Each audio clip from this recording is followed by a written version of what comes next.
वालेकुम, my name is Mohammad सुबहान और आज हम MTH 401 के लेक्चर नंबर 37 में हैं। उसी लेक्चर को पिछले लेक्चर को हम आगे थोड़ा सा लेकर चल रहे हैं 36 को, system of linear first order differential equation को। असल में ना अब हमने सिर्फ इसको क्या करना है, रिडक्शन करनी है, ठीक है, यानी कि इसको रिड्यूस करना है एक शॉर्ट फॉर्म के अंदर जिसको हम इजीली तौर पर पिक कर सकें।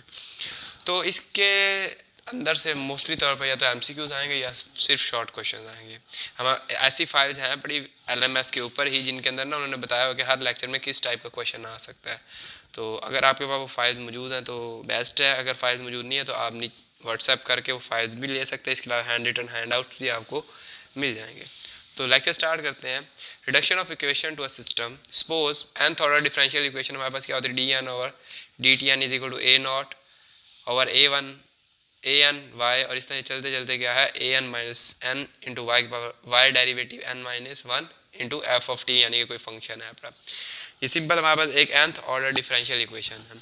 तो अब हम ना एक न्यू वेरिएबल्स हम इनके अंदर इंट्रोड्यूस करेंगे। असल में हमने क्या करना है कि इसको फर्स्ट ऑर्डर के अंदर चेंज करना है, यानी कि इसके ऊपर ना हर जगह पर सिंगल डेरिवेटिव हो, डबल डेरिवेटिव किसी चीज़ के ऊपर ना लगा हो या ट्रिपल, जब कोई भी हमने हर एक चीज़ को किस में कन्वर्ट कर देना है, सिंगल डेरिवेटिव के अंदर। सो हम क्या करेंगे कि हम न्यू वेरिएबल इंट्रोड्यूस करेंगे जिसके अंदर जो हमारा y होगा इसको हम लेट कर रहे हैं, y को हम लेट कर लेते हैं x के 1 के इक्वल। इस तरह x2 हमारा y single derivative, x3 y double derivative और xn y का n minus one derivative. So from this we get कि अगर हम x1 का डेरिवेटिव लेंगे तो असल में इसका मतलब होगा y का भी डेरिवेटिव लेंगे। सो y का डेरिवेटिव हमें पता किसके इक्वल है, x2 के इक्वल है। So x1 derivative is equal to x2, क्योंकि हमारा जो x1 का डेरिवेटिव है, x1 का जो डेरिवेटिव है वो y डेरिवेटिव, और y डेरिवेटिव बराबर है x2 के। तो जहाँ पर x1 का डेरिवेटिव होगा उसकी जगह पे हम x2 लिख सकते हैं, या x2 के जगह पे x1 का डेरिवेटिव। अगर हम x2 का डेरिवेटिव लें तो x2 किसके इक्वल हमने लेट किया था, y डेरिवेटिव के। तो अब यहाँ पर आ जाएगा y डबल डेरिवेटिव, और हमें पता है y डबल डेरिवेटिव जो है वो किसके बराबर है, x3 के इक्वल है। तो हम x2 के डेरिवेटिव को x3 भी लिख सकते हैं, ठीक है। तो इसी तरह से अगर मैं लिखूँ xn का डेरिवेटिव, ठीक है, तो उसको हम xn प्लस वन लिख सकते हैं। सो जो ये वाली इक्वेशन ये क्या हो जाएगी, ये हमारा nth डेरिवेटिव है, ठीक है, ये हमारा क्या है, nth डेरिवेटिव yn है, तो हम इसको लिखेंगे xn का डेरिवेटिव, ठीक है। इसी तरह से ये y है तो इसको x1 लिखेंगे, y डेरिवेटिव है x2 लिखेंगे, और इस तरह चलते चलते y की n माइनस वन डेरिवेटिव है तो इसको n लिखेंगे। तो इसमें ये सारे के सारे जो है ये लीनियर फंक्शंस हैं बड़े, और दे आर डिफरेंशिएबल, यानी कि हम इसको डिफरेंशिएट कर सकते हैं। This is how this lecture questions example will be solve by the general method, यानी कि एक जनरल मेथड है जैसे हम इसकी एग्जांपल सॉल्व करेंगे। इसके अंदर से शॉर्ट क्वेश्चन आएगा, ठीक है, इंपॉर्टेंट लेक्चर शॉर्ट क्वेश्चंस आ सकते हैं, और MCQs भी बन सकते हैं, यानी कि वो हमें इक्वेशन दे और हमने उसके नीचे रिडक्शन फॉर्म बतानी हो। तो ये हमारे पास एक इक्वेशन है 2y triple derivative minus y minus 4y derivative plus 6y double derivative plus sine t। अब हम इसको इक्वेशन फॉर्म में लाते हैं। अच्छा, हम इस तरह से भी वो लिख कर दे सकते हैं, इस तरह से भी दो टाइप के रिएक्शन हो सकते हैं, या तो सारा रिएक्शन इस टाइप पे होगा और फंक्शन इस साइड पर, या सिंपल एक डेरिवेटिव हायर जो थर्ड ऑर्डर डिफरेंशियल इक्वेशन है तो इधर हायर डिफरेंशियल इक्वेशन इस वेरिएबल इस साइड पे होगा, बाकी सारी इक्वेशन उस साइड पर होगी। तो हमने सबको उधर ले जाना जैसे उसमें है, और ये 2 भी उधर आके सब पे डिवाइड हो जाएगा, तो हमारी इक्वेशन ये बन जाएगी। अब हम इसके लिए न्यू वेरिएबल्स डिस्कस करते हैं। तो सबसे पहले हम y के लिए करेंगे। So y is equal to x1, y derivative is equal to x2 and y double derivative is equal to x2, y double derivative is equal to x3 and y triple derivative is equal to x4। So as we discussed कि x1 का अगर हम derivative लेंगे तो y derivative हो जाएगा, और हमें पता है y डेरिवेटिव किसके इक्वल है, x2 के। सो x1 का derivative is equal to x2। अच्छा जी, यहीं पर अगर हम y का डबल डेरिवेटिव ले लें तो x2 के डेरिवेटिव के इक्वल हो जाएगा, जैसे कि यहाँ है डेरिवेटिव और इधर डबल डेरिवेटिव हो जाएगा, और x जो y डबल डेरिवेटिव वो x3 के इक्वल है, ठीक है। तो हम लिख देंगे x3 is equal to x2 का डेरिवेटिव।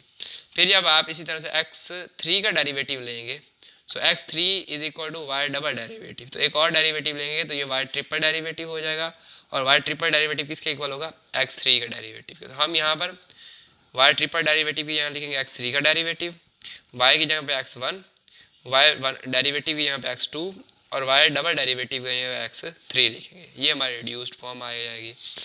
सेम इसी तरह से ये इक्वेशन दी गई है, तो इसमें भी क्या है, ये ट्रिपल डेरिवेटिव है d3y over dt square plus y is equal to e t, plus y तो जाके माइनस, ये 4 मल्टीप्लाई इधर आके सब पर डिवाइड, तो ये -1/4 प्लस 1/4। हमें इक्वेशन से कोई मतलब नहीं, हमने सिर्फ उनकी रिड्यूस फॉर्म बतानी है शॉर्ट करके। तो ये ट्रिपल डेरिवेटिव है पड़ा। अब ट्रिपल डेरिवेटिव के पहले 1 लेट करेंगे, फिर 2, फिर 3। सो इसके भी हम इसी तरह सॉल्व करेंगे। Simple y is equal to x1, y derivative is equal to x2 and y double derivative is equal to x3 and y triple derivative will be x4। But हम इसको अब अलग से सॉल्व करें दूसरे मेथड से कि y, क्योंकि हमने एक वैल्यू ऐसी लिखनी होती है, हमने उसको किस में करना है, लीनियर डिफरेंशियल इक्वेशन में। तो कम अज कम एक वेरिएबल ऐसा हो जिसके ऊपर डेरिवेटिव लगा हुआ हो, जैसे यहाँ x3 के ऊपर डेरिवेटिव है, बाकी सारे सिंपल है। पीछे हमने जो सॉल्व किया था उसके अंदर हमने इधर xn के ऊपर डेरिवेटिव लिखा था, बाकी सारे सिंपल। तो इसी का मतलब है linear first order differential equation, एक ही चीज़ के ऊपर डेरिवेटिव हो, बाकी सारी की सारी के ऊपर डेरिवेटिव खत्म करना है। तो हम इसलिए क्या करते हैं कि लास्ट वाले का डेरिवेटिव इस तरह से उसको लेट नहीं करते, बल्कि उसके ऊपर डेरिवेटिव निकालते हैं। तो उसके लिए हम ये फॉर्म निकालते हैं। वैसे तो हम हर जगह यही यूज़ कर रहे हैं, तो ये क्यों करते हैं, ये हम देखना चाहते हैं कि हाईएस्ट, जैसे कि यहाँ पर हायर डेरिवेटिव क्या है, थर्ड डेरिवेटिव है। तो उसके लिए हम यहाँ पर एक वर्ड बनाते होते हैं, एक अपना न्यू वेरिएबल क्रिएट करते हैं जिसके ऊपर सिंगल डेरिवेटिव आता हो। तो हम क्या कहते हैं कि x1 y के इक्वल है, तो x1 का जब डेरिवेटिव लेंगे तो वो इक्वल होगा y डेरिवेटिव के, और y डेरिवेटिव हमने यहाँ लेट किया था x2 के। तो अब हमारा x1 डेरिवेटिव बराबर होगा x2 के।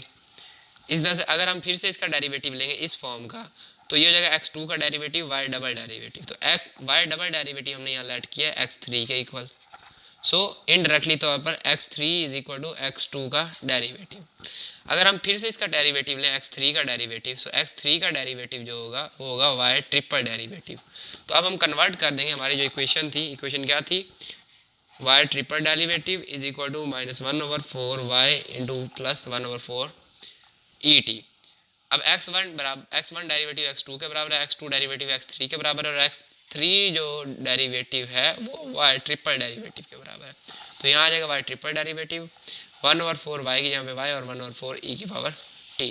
तो y ट्रिपल डेरिवेटिव ये हम लिखेंगे x की पावर x3 का डेरिवेटिव, जैसे यहाँ निकाला था। अब ये सिंगल डेरिवेटिव है जिसको हम लीनियर भी कहते हैं, लीनियर डिफरेंशियल इक्वेशन भी कहते हैं, जिसका सिर्फ एक चीज़ के ऊपर डेरिवेटिव होता है और बाकी सारे सिंपल होते हैं। तो हमारी वैसी ही एक इक्वेशन बन गई है। अब ये थोड़ी सी उन्होंने एक सिंपल इक्वेशन सिस्टम दे दिया, जैसे कि हमने पिछले लेक्चर में कहा था लीनियर डिफरेंशियल इक्वेशन सिस्टम दिया हुआ है, इसको हमने रिड्यूस करना है। यही एक थोड़ी लेंथी आपकी एक एग्जांपल है। हम पहले इसको सॉल्व करेंगे। इक्वेशन 1 को हम लेते हैं, x को अंदर मल्टीप्लाई करवाते हैं सबसे, ये आ जाएगा। अब हमने हायर डेरिवेटिव्स इधर रखने हैं और लोअर डेरिवेटिव्स उधर रखने हैं। तो हायर डेरिवेटिव्स क्या है, d2x और d2y, ये इस साइड पर आ जाएंगे, बाकी सारी वैल्यूज उस साइड पर चली जाएंगी। तो ये हमारी इक्वेशन नंबर 3 बन जाएगी। इसी तरह से हम यहाँ पर से दूसरी इक्वेशन लेंगे, -2x plus d2 plus 2 into y, y अंदर मल्टीप्लाई करेंगे तो हमारी ये इक्वेशन बन जाएगी, ये -2 into d2y plus 2y into 3t²। फिर मैंने वही बात की, higher differential equation, higher derivative वाला वर्ड हम इधर रखेंगे, बाकी सारी टर्म्स उधर ले जाएंगे। तो d2y सबसे हायर है, बाकी उधर चली जाएंगी। मल्टीप्लाई इक्वेशन 4/2, हम इसको 2 से मल्टीप्लाई करेंगे, क्यों, क्योंकि हमने यहाँ से dy को एलिमिनेट करना है। जैसे कि हम एलिमिनेट पीछे से करते हैं, पहले सोल्यूशन वैसे ही करेंगे। तो dy इधर d² और इधर 2d² है, तो बराबर करने के लिए हम 2 से मल्टीप्लाई करेंगे। तो ये इक्वेशन हो जाएगी 2d², 2 3 6, 2 2 4 और 2 2 4। तो ये इक्वेशन आ जाएगी। सब्ट्रैक्ट 3 और 5, यानी इसको और इसको सब्ट्रैक्ट करेंगे तो ये हमारी आ गई भाईजान 3 equation, d2x plus 2dy² et minus 5x plus dx। ये वाली हो जाएगी 2d² इसके नीचे, 4x इसके नीचे, -6t और ये -4y। साइन चेंज हो गई, ये कैंसिल, तो हमारे पास आ जाएगा d2x इंटू ई की power t minus minus plus -4 9x plus dx -6t² plus 4y।